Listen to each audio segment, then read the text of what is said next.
Last year we had a bunch of you guys ask questions on how do you make your jerky, and we sent a lot of jerky out to a lot of you guys. Some of you know the deal. Some of it was pretty amazing. Some of it was a little this way or a little that way. You're just trying to get a feel for how it all comes together. There are a couple steps here. Well, first of all, I want to explain something. That when you buy jerky from the store, it's like, wow, what, $12 a pound, $15 a pound. I mean, I get that. That's really not expensive if you look at all the time and effort that it goes into making it, and especially in a small operation like what I'm doing here. And first and foremost, you got to have the meat, and you can go to the store and buy the meat and grind it up or slice it or whatever you want to do with it that way. It's a lot of work. Either way, it's a lot of work. And it can be expensive as well.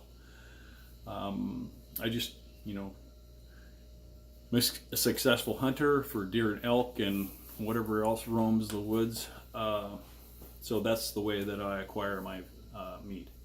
And venison is about as down to earth and nutritious as it comes. I mean, you can buy lean beef and spend a lot of money doing that, or you can go completely organic with venison or elk or whatever, sheep meat or bear or whatever.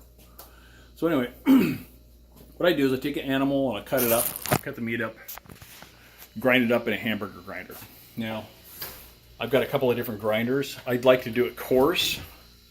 So just kind of give you an idea here in the freezer.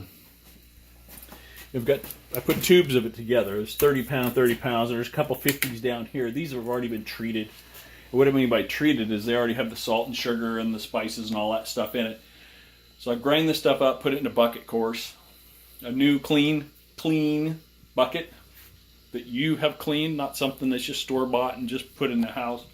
Clean it out with some bleach water, get it clean. And make sure there's no contamination in there.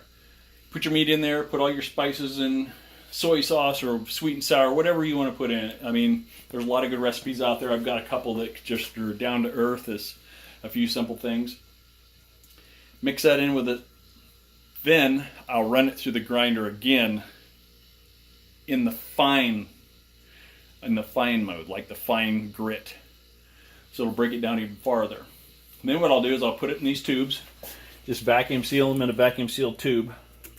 Like I said, 50 pounds and 50 pounds, 30 and 30. I've got some other ones around here and some other freezers. Once that's done, I'll let them sit in the refrigerator for about 2 days. So 2 days sitting in the fridge. And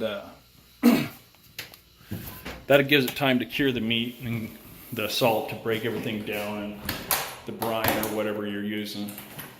Then I'll take that and throw it in the freezer and then just let it sit for, I like to let wild game be in the freezer for at least 90 days.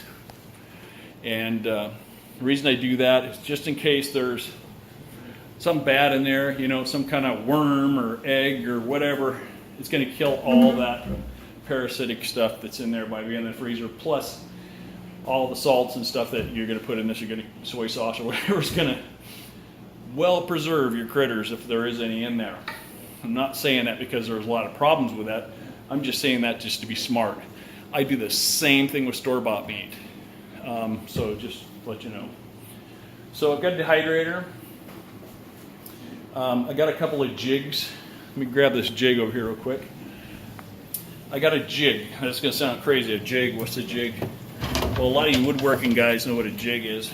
A jig's just basically a thing that looks like this, I'll put this on a cutting board and put meat in here and take a rolling pin and go across it. So cutting board, then I have some freezer paper on top of the cutting board. Go across this, and you take this off, you get your strip of meat. Then you can take that freezer paper, pick it up and put it on your rack that you're going to put in your smoker or your dehydrator or whatever. So then what I like to do is come over here and, dehydrator is just plain Jane dehydrator. This particular one is made by Weston. It's got some simple instructions on here for herbs, bread, yogurt, whatever, meat, your temperature, color coordinated thing, your timer. This one goes up to 12 hours. It gets pretty hot. It's a 10 rack system, so you get your racks in here. They're pretty close together. They work great for bananas and strawberries and all kinds of stuff, blueberries, etc. You can use that for all kinds of things. These things put out heat. In the back of this, there's a fan with a heater element, so it will warm the house up, just to let you know. So about 10 hours of dehydrating for these big thick strips, because these are like 1/4 inch thick. So 5 strips of this is a pound. So these are a 1/5 pound. And they turn out pretty nice. They're pretty flavorful. Some of them have pepper and coconut sugar on them, which really makes it interesting. A little exotic, but the coconut sugar is just crazy weird tasting, and it just makes it happen. And then once it's done to this point, still a little soft, which is kind of what you want. You don't want to break your teeth on this stuff. I'll take this out and put it in the smoker and smoke it for about half an hour, just to put that final touch to it. And then I'll, vacuum seal this stuff up and it'll be ready to go. So it's not really complicated. It's just a matter of doing it. It's really time consuming, especially when you're rolling that stuff out in the jig, and the grinding part, the rolling it out on the jig and putting it into the dehydrator or such. That's a lot of fine work. So, be patient with it. If you're going to do some stuff, do your homework. Seen some guys make some meat up before, and in the end it was green in the middle, and you'll be burping some sulfur stuff up with a bacterial infection in your stomach in no time. If not, be going to the hospital with some kind of food poisoning or something. So make sure you do it right and take care of it.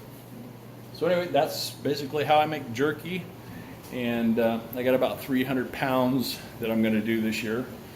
So the numbers are the way that I think are going to be. If 20 pounds of meat makes 3 pounds of jerky, that's basically like almost 6 to 1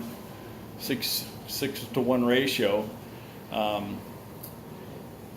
It's not going to be a lot of weight in the end, but you're just taking the moisture out. That's it. So you can add that moisture back in when you drink all that water you're supposed to drink every day after you eat all this stuff. It'll make you pucker up if it's...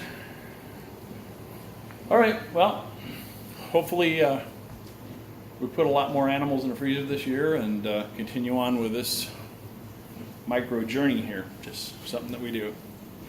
All right, hey, thanks a lot. Take care. Have a great week.